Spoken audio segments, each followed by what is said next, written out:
and not having actually met each other. And then that moment when I met you, and I just felt this like flooding of feelings. I'm getting it now. Yeah. Of love for you, appreciation for you, for being willing, admiration. Well, having met you now and having heard your testimony, I mean, I'd like to say I can absolutely tell why they chose you, you know, because you are strong, you're credible, and not that everybody wasn't credible, but it's more about having the capacity to express that credibility and be consistent and be in a place in your life where you actually have the wherewithal to be able to show up in that way, because as I'm sure you've seen, many of the victims, they're not okay. At that point, I had shared my story publicly, and you know, to be honest, a lot of us had been interviewed about our experiences, and I didn't have a whole lot of faith that anything legally would be done after Epstein's death. And so, you know, there was always rumor circulating that something could happen with Maxwell, but I didn't expect it. And so that when they asked me, you know, if you'd be willing to testify and I'd be a witness, I said yes. Experience of waiting, that there's all these factors that are similar to trauma, in that there's a lack of control, right? And you don't know when you're going to be called, you don't know what you're going to be asked, you know, all these things that make you feel so vulnerable. Points, I mean, you know, you brought up Virginia, and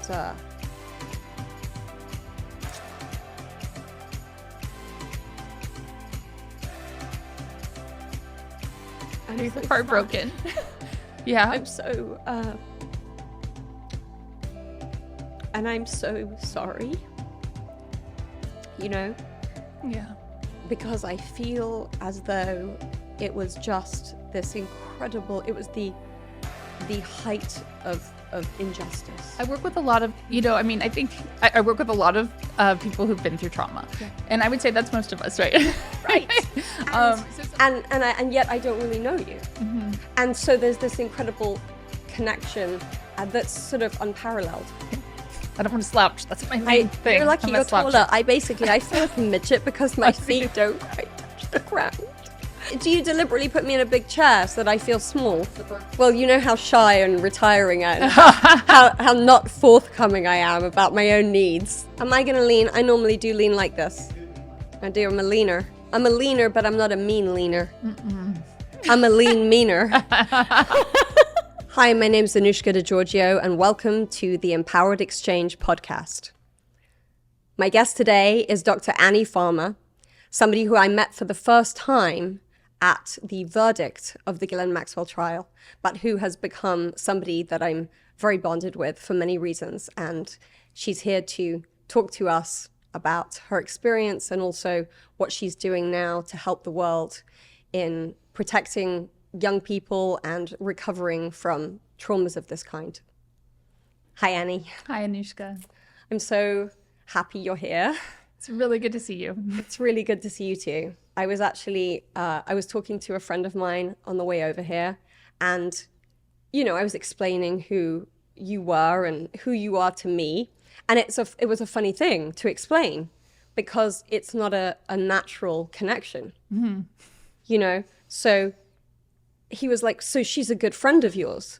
And I was like, well, I've met her once, but we had this shared experience. And I was explaining how it's an unparalleled sort of bonding. Yes. You know? It really is. I think, you know, to be in an experience that feels so very isolating and then suddenly find that you're not at all alone in that, and then have a really unusual opportunity to meet with other people that have unfortunately suffered something with, you know, some similarities, right? I was really unprepared for how that would feel. Yes. And I feel so grateful to have connected with you. Yeah, me too. And I remember I was looking at the picture that you and I took after the verdict, which was actually the first time that we'd met in person, but we'd been in the same courthouse. Yes. Going through similar things. And also in that circumstance, a totally uncharted territory of an emotional experience and an emotional journey and roller coaster, and not having actually met each other. And then that moment when I met you, and I just felt this like flooding of feelings. I'm getting it now. Yeah. Of love for you, appreciation for you, for being willing, admiration, compassion, and gratitude, you know, to be able to stand next to somebody who I admire, but who I also have a level of understanding of what it might have taken and what kind of journey it might be to get to that point.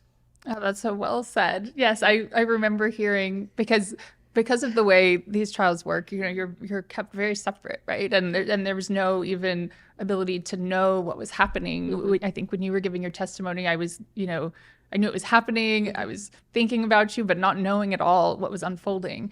And then to find out that we would finally get to meet, I felt such strong feelings. And I was also so appreciative that even though this was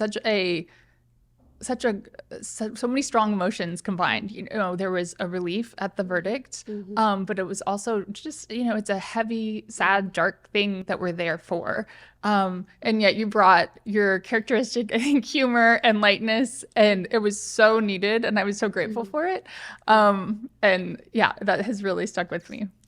Yeah. I mean, you know, that as I look back now, I really don't know where I found the strength to do that. I feel as though, I mean, now I'm several years older, I feel as though I couldn't do it again.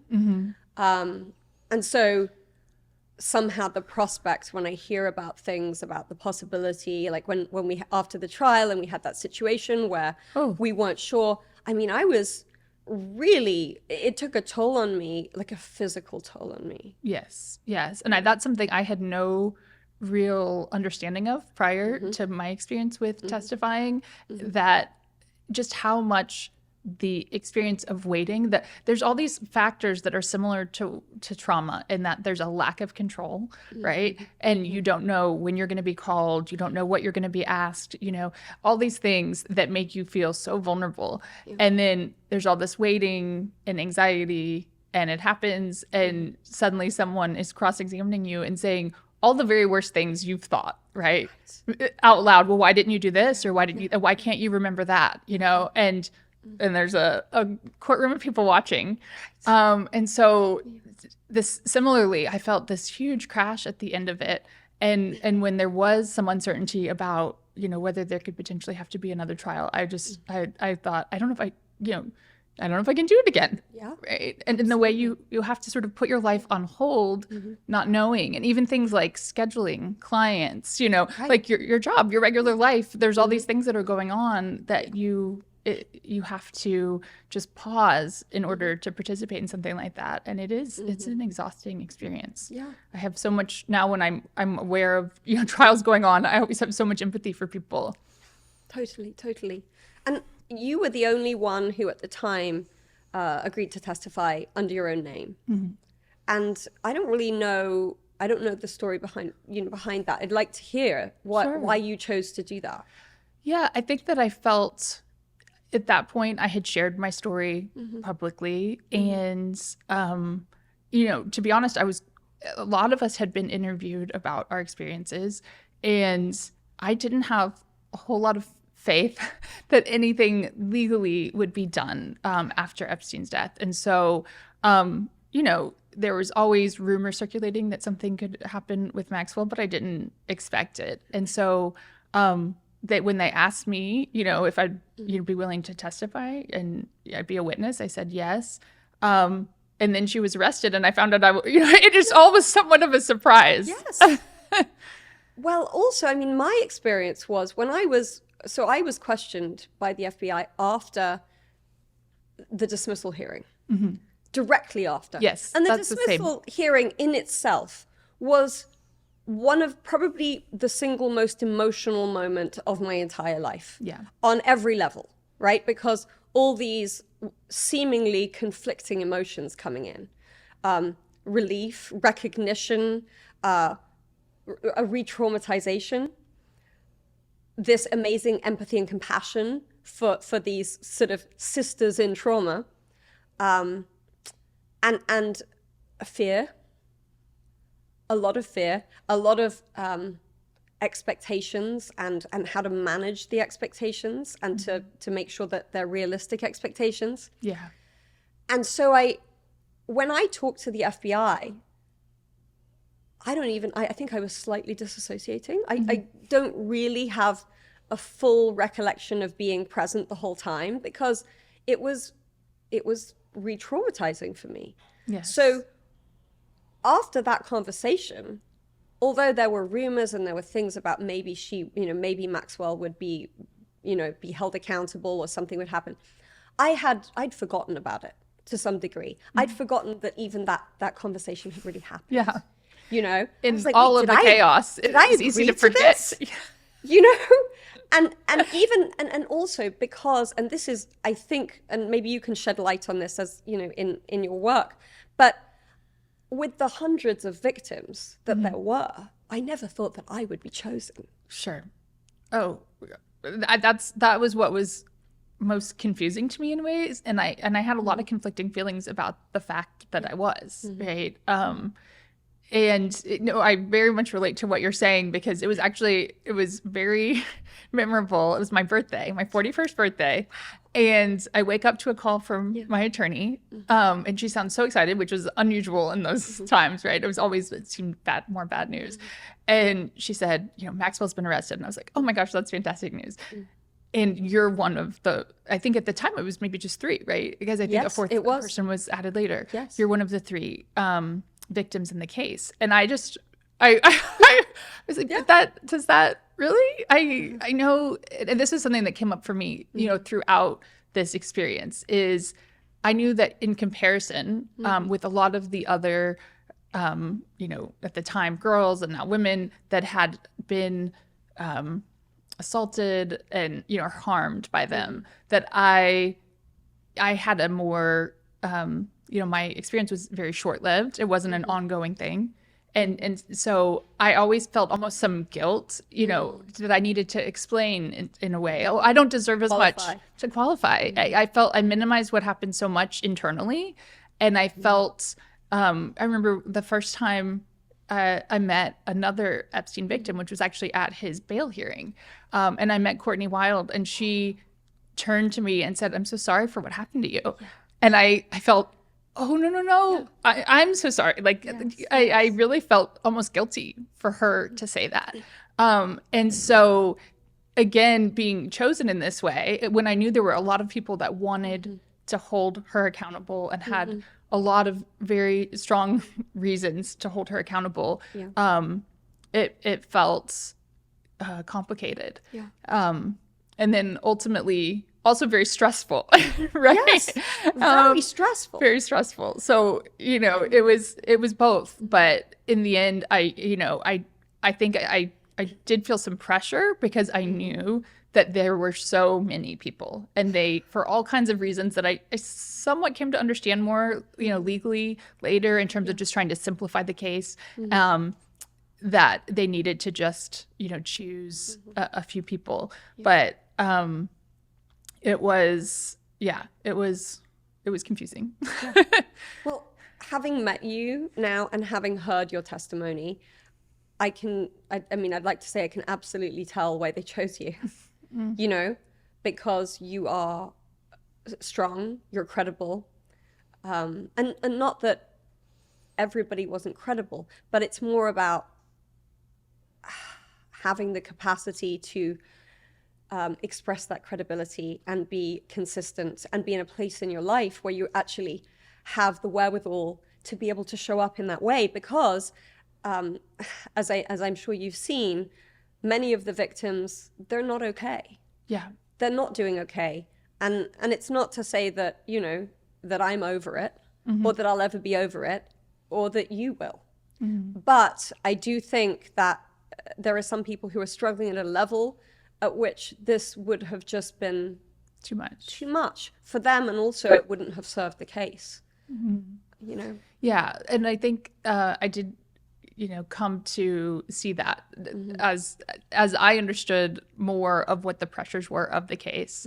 And I felt I'm actually very lucky in so many ways that I have the support system that I do, and that I've had the privilege of having this certain kind of education that's serving me here in understanding this process and understanding how to cope with some of the stress and calm myself. Even I think a lot about being on the stand, and I did a lot of grounding exercises, taking my shoes off. Nobody can see, doing my 4-7-8 breathing, which I always talk to people about, right? Just trying to kind of get my nervous system to be a little bit more calmed. But, so I think that those things were very helpful to me. And I felt that I was grateful that I had those resources. And so now in your life, I mean, you were already a psychologist? Yes. Before the trial? Yes. And when did you become a psychologist? So I completed my training in, well, now it's like a little bit of a blur, 2016. Yeah. Okay. Yeah. Okay. So it was kind of a strange way how all this unfolded for me, because I started grad school. It's a long process. So I started in 2009, and the original inquiries by the FBI, that had been, 2006. And then seemingly nothing much was happening with it, right? And I'd really put it out of my mind. And go through this process of becoming a psychologist and having a lot of interest in trauma and the systemic effects of trauma on, not on communities, on families. And I ended up doing a lot of training at the VA and had, I was lucky to work with families in that setting and really see how that unfolded and learn from them. And then right as I'm just about to halfway through my internship, which is sort of the end of the training process, is when this news story came up again, right? And we first, Virginia really, her speaking out led to more attention to this again. And at the time I thought, oh no. I mean, not a good time. I'm just getting things sort of, I'm just finally figuring out my path and getting settled.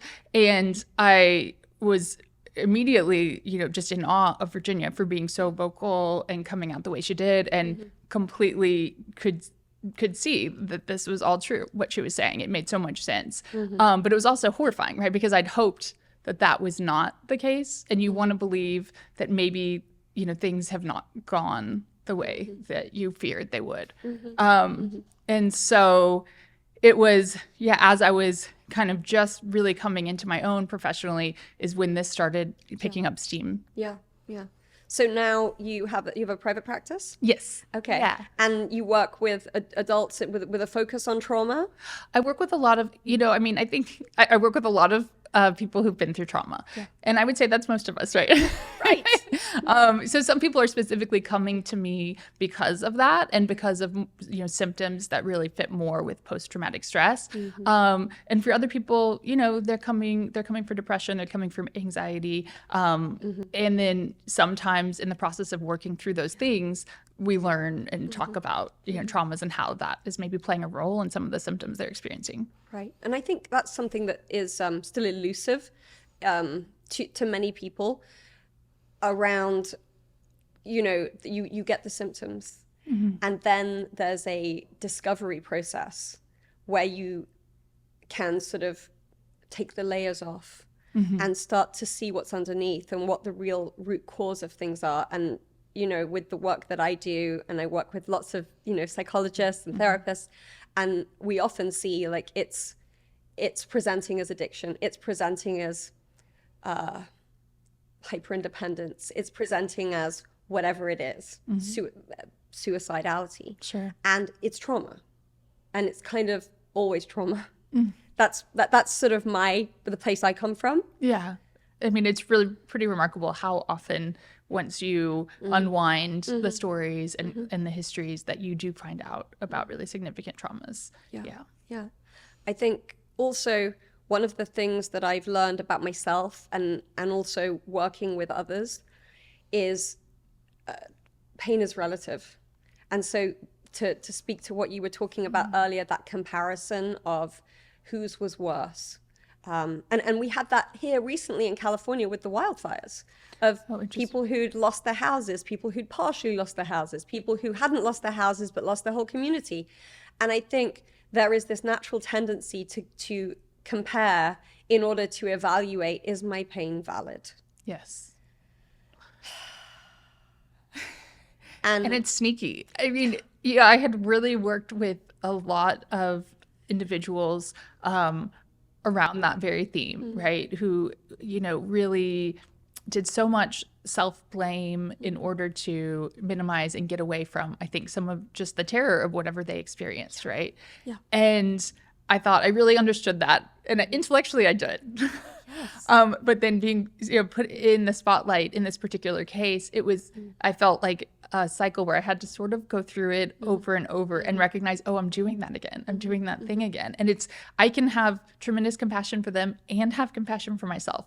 Yeah. Me having compassion for myself doesn't take away from my compassion for others. And I think that's something that we can often fall into, almost as if there's not enough to go around. Yeah. Yes. And I think, compassion, like love, is not a finite thing.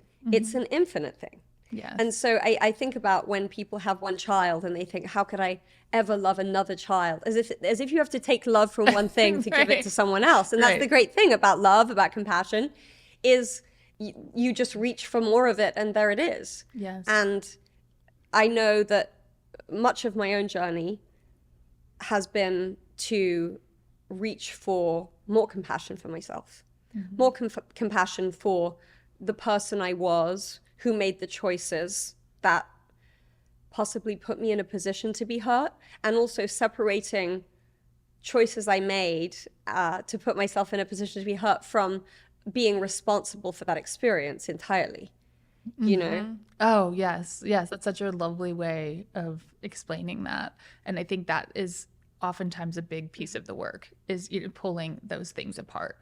And we see it in all different kinds of trauma, right? If I hadn't, chosen to go down this road, right, then this accident might not have happened, right? But with sexual traumas in particular, I think there's a way that shame can take over and tell us a story about, if I hadn't been so eager to advance, my education, then maybe I wouldn't have been in a place where I was thinking that this was okay, that this was, that I was willing to, maybe this behavior I should put up with, and for X, Y, or Z reason. Right. I think that, it can be really, really toxic when we buy into those stories. I think one of the things that has helped me as well is to understand that a perpetrator will look for somebody who specifically has instability, has insecurity, has some kind of destabilization already existing in their life, in their family system, in their whatever place they are in their life. So it's really not that we're making choices because those choices we're making are not conscious at the time. Right. We're making the choice that feels like the best choice for us at the time, that feels like a choice that's attached to survival on quite a profound level. Yes. So, and they're observing that and capitalizing on that weakness or vulnerability in us. Yes, they're experts at that. Yes. Yeah. And we know, right, that there's different kinds of instability, that may be more obvious, right? Like socioeconomic instability, people in the foster system, how much higher their rates are of being taken advantage of in this way. But even, single family homes, my background, right? Like there's so many different factors, but there's also all these emotional factors. I think I was very much, and still this is part of my personality, wanting to put others at ease, right. A bit of a people-pleasing kind of personality, right? And predators are so good at picking up on these things and trying to figure out how to push boundaries just enough in order to take advantage of that. I'm wondering if you have thoughts on, I'm sure you have thoughts on this, but this is such a big problem. It's such a insidious and pervasive thing and problem in our society. What do you think are some of the ways that we as individuals and also as a society can try and break these cycles and make a dent in how this is handled? Yes. Oh, it's such an important question. I think, one thing really is, if we look historically, there have been sort of these waves of more recognition of these problems and openness about it, and then the backlash to that and sort of a minimization of it. And I think it's so important that when the people who are able to speak out and really normalize for others, right? Like this happens. It happens, unfortunately, at a much larger scale than most people are comfortable acknowledging. And breaking up the myths about how it happens, right? That often it is not a stranger, but that can happen, certainly, but that it is people that we know, people in positions of authority, people that our families trust, that are perpetrating these crimes. And there are things that we can do to minimize risk, things like reducing children's, one-on-one contact with people, right? Like there actually is good research about ways that, we can all be on the lookout for signs, and think more of it as a community about how do we keep our kids safe on a community level. But I do think that for whatever reason, there's this, I think we can understand psychologically, it's like we don't want to believe this is real, right? It just seems, it's so dark, it's so painful. And so thinking, it happens over there, it happens with those kind of people, it's that big scary van that pulls up into the mall parking lot, it's not the pastor or the coach or the trusted person who is respected by, right, in this case, political leaders, right? And business people. Yeah. So I think that really just the more we have these conversations, that is a really important piece of it. Yeah, those are all such good points. I mean, you brought up Virginia, and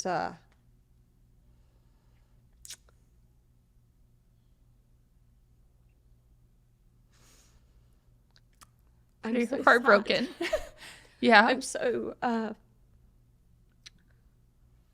and I'm so sorry, Yeah. because I feel as though it was just this incredible, it was the height of injustice, that after she was the one who pushed, who advocated, who fought so hard, not just for herself, but for us too. Oh, completely. Yeah. That in the end, it was too much for her. And there are a bunch of conspiracy theories flying around, and my experience of people, my own experience, my experience of others within this case, within also, other kinds of sexual abuse, is that more often than not, those survivors end up with suicidal tendencies, suicidal ideation, because you really just can't run away from it. You just don't get over it, and it sneaks up on you, and there are triggers, and you don't know when they're coming. And if you don't have the things that perhaps we have in place, the system set up, it ends the way it ended for her. Yeah. I on the one hand, it's not shocking given everything that she went through. I mean, right. It's unfathomable to me, all that she went through. And I think just personally having had the opportunity to meet her, she had such a joyous spirit, and this way that of talking about and dealing with the heaviness of all of this, that made people, I think, almost feel like she was invincible, right, when of course she wasn't. Right. Yes. And it was, she had, I think, such a hard combination of people, those to me, just the worst of the worst, like the haters that just for whatever reason feel the need to bring others down, right. Dealing with that kind of an element, and then also almost being put on a pedestal in a way that maybe isn't helpful either, because she's a human. She's a Yes. person. And Yes. anybody who's been through these things is going to struggle. I can only imagine like the pressure she felt to be the perfect, spokesperson because of the attention she was receiving. And I feel it's such a loss for everyone that she's no longer with us. Yeah. It's funny with the way that the law and just, I think, society handles crimes of this kind. I find that it's so interesting how I've been told multiple times, I've been accused of like, oh, you remembered this one detail wrong, so did you make it up? And I know that Virginia had so much of that.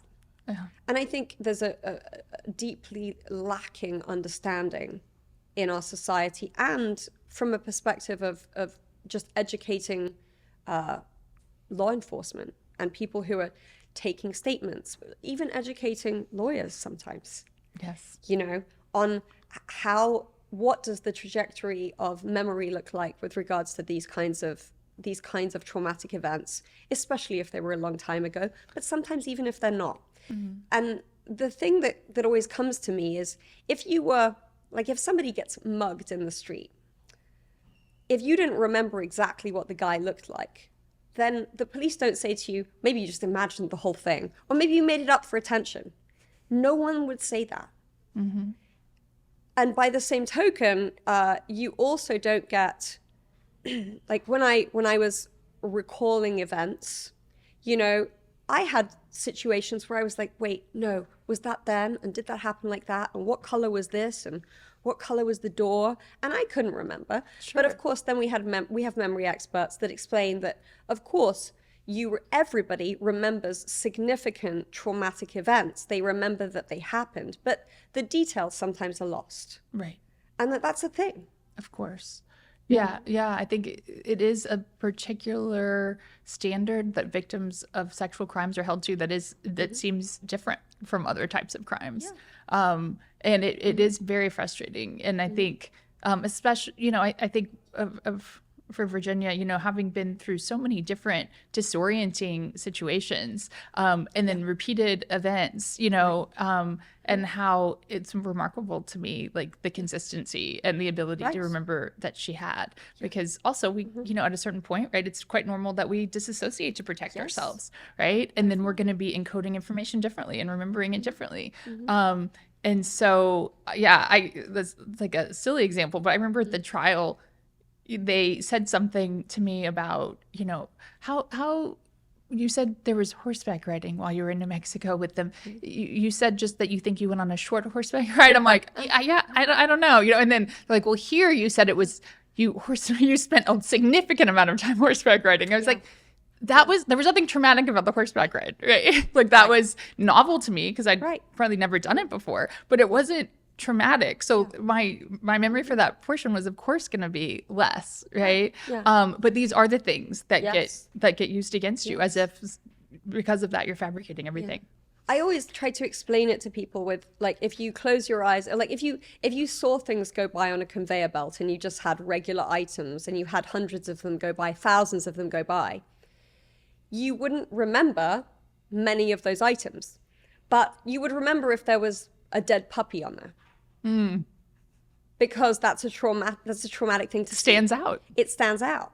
And that's the way memory works. And it seems to be really misunderstood by even the people who really should know about things like that. So I think there's an opportunity here. And one of my wishes as an advocate is to help to bring awareness, not only to society and to individuals who might be going through something like this, to parents who may suspect that their children are going through something like this, but also to the people who are in those positions of power, who are the first point, the first contact. It's so important. And how that is, because we see that Virginia went to the FBI and she was dismissed. And her experience was dismissed. And she went to the police and she went to, lawyers and stuff, and her experience until she met Brad Edwards. And your lawyer was Sigrid. right? Yeah. Yeah. Well, and it's similar for my older sister Maria, who went to local law enforcement. I mean, and again, this is back in 1996, which always just makes me feel so heartbroken because of thinking like, oh, Virginia didn't have to happen. I think that's like it's hit my sister very hard recently, the loss of Virginia, because I think it's so hard to know, oh, if I had been listened to, if I'd been believed, that this trauma didn't need to occur, right? Wow, I didn't think of it I didn't frame it like that. How is your sister doing? How's Maria doing? She's okay. She this has all taken quite a toll on her as well. And she's someone who I think she's an artist. She's very sensitive. She's really gifted. And it's been very hard to see how much the energy and the pain of all this has she already has had a lot of health issues. And I think that's another thing that we're teasing apart more and coming to understand better how trauma affects the whole body, right? And can lead to things like inflammation, and how long-term inflammation leads to things like cancer, right? And autoimmune issues. And so that's all been part of her struggle. And so she did recently, file against the FBI.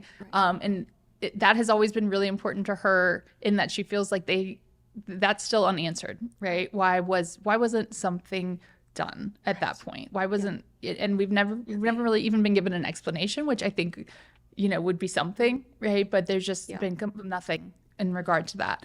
And so I think that's helped give her some like fighting strength, to see what happens with that case. I mean, I know she has really had a hard time on many levels, and as you say, the effect of trauma on the immune system is now being, I mean, Dr. Gabor Mate, who's going to be coming on the podcast. That's so exciting. Which is really exciting. He wrote a book called The Body Says No, which is all about the connection between trauma or stress and your immune system and autoimmune diseases and cancer. And, that how do we also have clinicians and physicians, doctors, who are not even asking people, who are not, and we're not gathering data in the way that we should be around the connection between these things. They say in women, it's so much more pronounced, the effect of trauma and how it's connected to these physical health issues. Yes. And almost in every case that Dr. Gabor Mate came across, he would ask about their history. He would ask about their childhood, their stresses, their dynamic within their family system, their family of origin, their existing family system. And he would always find something that he could see was not just a small thing, like a major thing. And then suddenly these women are sick and they're dying, and correlation's not causation, but you can't ignore correlation, especially when it's sort of one for one. Sure.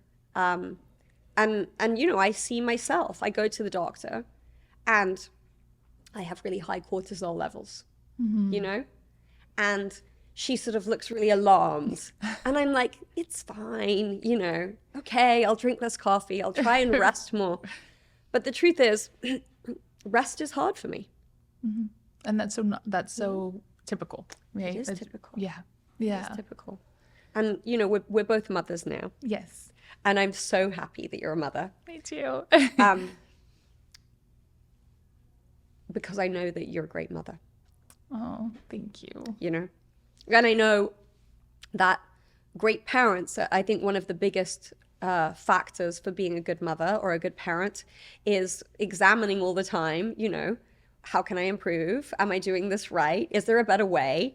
And it's just, it's like just be a good person, which means look for the areas of improvement. Look for the areas that we can do better. How am I listening? Am I listening well enough? And that's what I go through with my daughter every day. That's a beautiful thing to keep front of mind, because that can be, I think we can just get into automatic mode in so much of our lives, right? And especially with parenting. So when we're tired and, there's a lot of repetition and it's easy to go into automatic mode. But I think trying to stay mindful, and stay curious about your child's experience, right? And what they're bringing out in you, because so much of, I think, parenting can pull on these kind of unconscious wounds that we've had to deal with, right? Absolutely. And so really doing that work on ourselves to understand these things, and I think to be kind to ourselves is such a big piece of then being able to create the kind of nurturing, loving environment that we want for our kids. Yeah, I mean, I grew up in England, and I'm, 48 years old, and the way we grew up, not only in my family, but just at that time in England, was very, don't have, as a woman, as a girl, don't have needs. Your needs are not important, and they will not be met. So you better not ask for them. And if I'm not allowed to have needs, then wants definitely are out of the picture, right? If I can't even have needs, then my wants shouldn't even be, not only should they not be spoken, they shouldn't be thought. Yeah. And if I can't even think about my needs, then, or my wants, then, where does that leave me? So there was a lot of reparenting that I had to do for myself. Of course.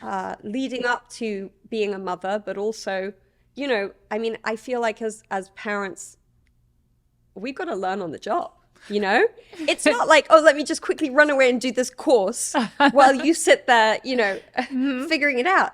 I've got to learn right now, I've got to do better today. Yes, and the job is always changing, right? Yes. Because what your infant needs is different than what, the toddler needs. And you just get the memo and you're like, oh, it's different now. Let me just run around and try and change everything that I thought I was sure of. Sure. Yes. Yes. This schedule, I had a schedule down and now it's out the window, right? Yeah.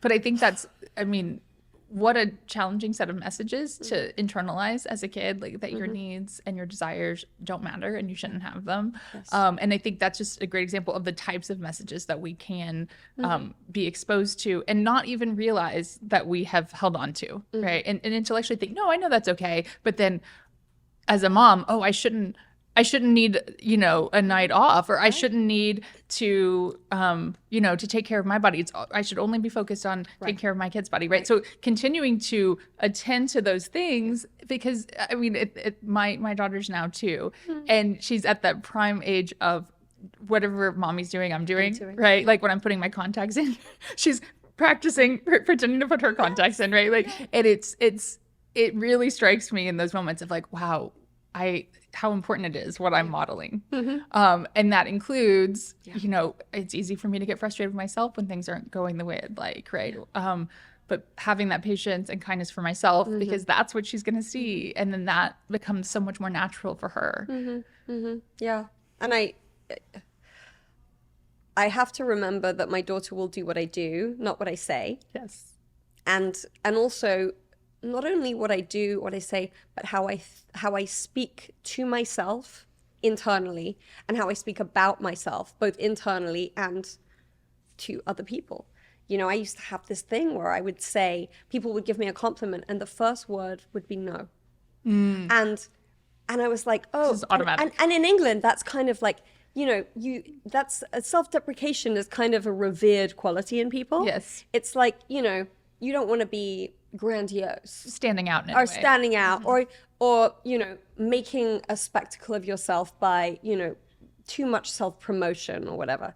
And it's one of the reasons I really wanted to move to the United States, was because I'd had a taste of this. I'd spent some time here when I was younger, and I just saw this sort of like joy, not only for when someone gets an accolade or achieves something, but for other people too. It was like, good for you, And I'm like, in England, it's like, no. I mean, if you've done something, you better keep quiet about it. No one should find out. No one should find out. And if they do find out, you should say that it wasn't because of you.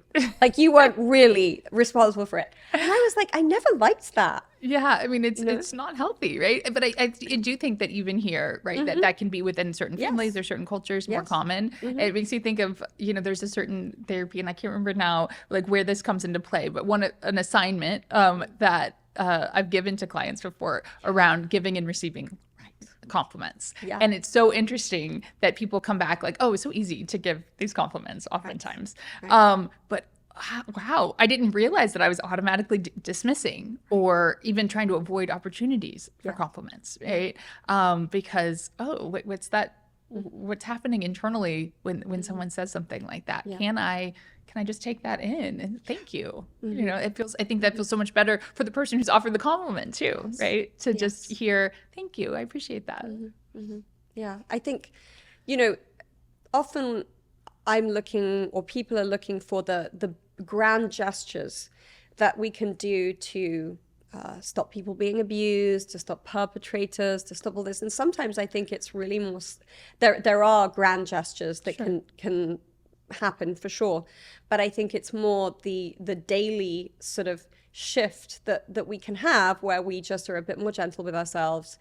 We recognize our own strengths and our own defects, and are not too committed to either, and are willing to work on things, and to be around our children in a way that's just softer, that's more open, that's more curious.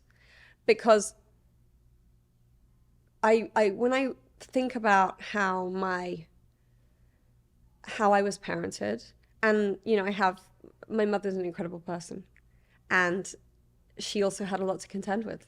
Sure. And a lot of people, out there, they don't have this idyllic life that's like, oh, let me just go to therapy, and let me just go and rest for 2 hours because I'm feeling a little bit fraught. Sure. Like, most people don't have that luxury. Most people are dealing with, can I afford to pay for everything? Do I have enough time just to meet the things that I absolutely have to do, let alone the things I want to do? How do you make space and time when there isn't space and time? And it feels like an impossible mountain to climb. Yeah. And the thing that I do for myself, and the thing that I encourage people I work with to do, is it doesn't matter how small, give yourself a little concession. Just every day. You don't need to meditate for 2 hours, but you can probably find 5 minutes, and if you find 5 minutes to yourself and you offer that to yourself, your children will notice, your children will feel it. And then your children will also think that they deserve the same, to make time and space for themselves, and address themselves with curiosity rather than with judgment. Oh, that changes everything. Yeah, I think you're so right. These little tweaks, it can feel so impossible to make big changes, but these little tweaks often, they feel more accessible, and they can be the most monumental. Yeah. And especially, right now, it's such a fraught time for so many people, right? Just like the safety of being able to walk down the street, right, is really not there for a lot of people, right? And so I do think it's maybe more important than ever to be thinking about how do we look out for each other as a community too, right? Yeah. So I think that when we offer ourselves that little 5 minutes, suddenly there's more to tap into when we're looking out for our neighbors and the people that maybe they don't even have, the things that we have, right? Yeah. And I think taking a conscious break is very different than the kind of checking out that a lot of us do, where we're scrolling on our phone, and when the phone tells you how long you've been on the phone and what you've been doing on it, and then suddenly you realize, wow, I mean, if I had sort of 2 hours to be looking at social media, I probably could have consciously chosen 5 minutes to go and do something that would invoke more peace or invite more calmness in my life. Yes. And I mean, I think not only for the two of us and the way that we came into each other's lives, for the other women who went through similar experiences at the hands of Maxwell and Epstein, but for anybody who's going through anything, I just really hope that we're moving into a time where we can offer more support. And, you know, it's interesting you mentioned like that it goes through cycles of having more awareness or more of an opportunity to come forward, and then there's the backlash. And I think we're kind of going through the backlash right now. And so now more than ever, I'm hoping that, you know, as professionals, we can be there to offer more support so that people can have a place to bring their troubles to, their traumas to, their questions to, their shame to, so that we can start to maybe just go back into the upswing again. That's my hope, you know? Yeah. And my hope, you know, for you is just to have peace and to have this, like this beautiful family that you've created, you know, to have a daughter, and I have a daughter too, and I just know how special it is. And to have been part of creating a safer place for women, for children. And for that, I'm just very, very grateful to you. Oh, I'm so grateful to you, and I wish the same for you and your beautiful family. Yes. Thank you so much for being here. It's been a great conversation. We're going to do it again. I would love that. Okay. There's too many things to talk about. Yeah. Thank you so much. Yeah. Take good care.